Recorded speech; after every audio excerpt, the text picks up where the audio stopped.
दोस्तों, कुछ संबंध ऐसे होते हैं जिन्हें समझना नामुमकिन तो नहीं, मुश्किल जरूर होता है। समझ में नहीं आता कि ये संबंध किस प्रकार के हैं, इस जन्म के या उस जन्म के। मैं आज तक नहीं समझ पाया हूं। बात 2 साल पहले की है, जब सिमरन मेरे यहां 10 दिन के लिए रहने आई थी, अपने 2 साल के बच्चे के साथ। हम दोनों की कॉमन फ्रेंड दीपा भी अपनी माँ के यहाँ मथुरा आई हुई थी। हम तीनों ने 10 दिन साथ रहने के लिए मेरे यहाँ रहने का प्रोग्राम बनाया। हस्बैंड नेवी में थे और अभी क्वार्टर नहीं मिला था, इसीलिए वृंदावन में किराए के मकान में रहते थे। उस मकान में हम 2 किराएदार थे। ऊपर के हिस्से में हम और नीचे मकान मालिक। उनकी बड़ी लड़की की शादी भी साल भर पहले हुई थी, वो भी मायके आई हुई थी।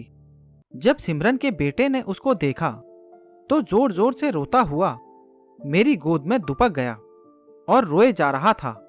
साथ ही थर थर कांप भी रहा था, जबकि कभी ना रोने वाला बच्चा इस तरह से करे। कुछ समझ नहीं आ रहा था कि क्यों रो रहा है। खैर, फुसलाकर चुप कराया। ताज्जुब की बात तो ये है कि घर में जब सिमरन और मैं साथ में होते तो अजय मेरे पास ही रहता। खाना पीना सोना सब मेरे साथ करता। सिमरन कहती, संभाल अपने लाडले को, मैं कर लूंगी काम, तुम माँ बेटे ऐश करो। हम सबको हंसी आ जाती और जब जाती तो जाना ही नहीं चाहता और घर जाकर भी बहुत परेशान करता। मेरे लिए रोता। बेचारी सिमरन परेशान हो जाती और अक्सर कहती, जरूर तुम दोनों के पिछले जन्म का कोई रिश्ता है, तभी तो अजय तेरा आशिक है। ये बातें होती रहती, सब हंसी मजाक लगता। लेकिन जब मकान मालिक शंकर जी की बेटी गीता को देखकर हर बार डर के मारे चिल्लाकर रोता और मुझसे लिपट जाता, 3-4 बार ऐसा हुआ तो बीमार पड़ गया और जबरदस्त बुखार आया। बहुत ताज्जुब होता है। एक दिन दीपा ने कहा, जैसे अजय का तेरे बिना ना रहना और गीता को देखकर इस तरह से डरना जरूर कुछ है। ना जाने किस जन्म का तुम दोनों का प्यार भरा रिश्ता है, नहीं मालूम, पर है जरूर। तभी तो अजय को तेरे बिना अच्छा नहीं लगता और तुम्हारा लगाव भी स्पष्ट दिखाई देता है। इसी तरह पिछले किसी जन्म में गीता ने जरूर ही ऐसा कुछ किया होगा। क्या पता क्या क्या तकलीफें दी होंगी, भगवान जाने। पर मुझे ऐसा ही लगता है, कुछ ना कुछ तो जरूर है। मुझे भी अजय को लेकर हमेशा अजीब सा खिंचाव लगता था, जिसे मैं शब्दों में बयां नहीं कर सकती। बस जो है अलौकिक लगता है।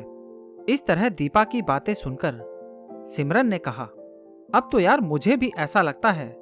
फिर हंसते हुए, लेकिन तेरा अजय अब मेरा है। हाँ भाई, बिल्कुल 100% तेरा ही है, बस थोड़ा सा मेरा। खुश, डर मत। अरे यार, मैं मजाक कर रही थी और तूने सीरियसली ले लिया। मैं तो पहले से कुछ ऐसा ही महसूस कर रही थी। अब अगर डरती तो तेरे पास इतने दिन रहती, जबकि तेरे साथ सोती हूं तो लाड साहब मुझे घास भी नहीं डालता और अब उसका गला भर आया। इतने में बेल बजी। विनोद ऑफिस से आ गए थे।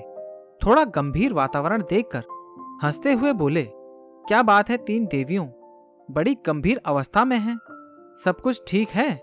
इतने में गीता आगे आई और उसे देखते ही अजय का बुरा हाल। बेचारा इतना छोटा कि कुछ बता पाने की स्थिति में भी नहीं। अच्छा हुआ वो तुरंत चली गई। मार्चिस लेने आई थी। मैंने मार्चिस देते हुए कहा, रख लेना, मेरे पास और है। अजय मेरी टांगों से लिपटा हुआ था। उसे उठाकर छाती से लगाया। वो थर-थर कांप रहा था। ये सब देखकर विनोद ने पूछा, ये सब क्या है? मैं तो अजय को चुप कराने में लगी। दीपा ने सारा माजरा सिलसिलेवार बयान कर दिया। तब तक सिमरन ने चाय बना ली, साथ में पकोड़े भी बना लाई। ये देखकर विनोद बोले, देखो, सीखो सिमरन से, उसे मेरी पसंद अब तक याद है। और तुम बातें करती हो पिछले जन्मों की, याद तो तुम्हें ये जन्म भी नहीं है।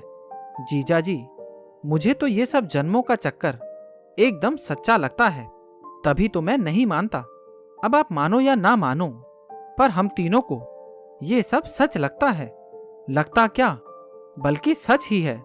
इस बारे में जरा सोच कर तो देखिए, आपको भी सच लगेगा। मैं बिल्कुल नहीं मानता ऐसी बेकार की बातों को, और ना ही विश्वास करता हूँ। समझी साली साहिबा जी? अब आप भले माने या ना माने, लेकिन हम तो मानते हैं। दोस्तों, इस कहानी को सुनने के बाद आपकी क्या राय बनती है, नीचे कमेंट बॉक्स में जरूर बताना।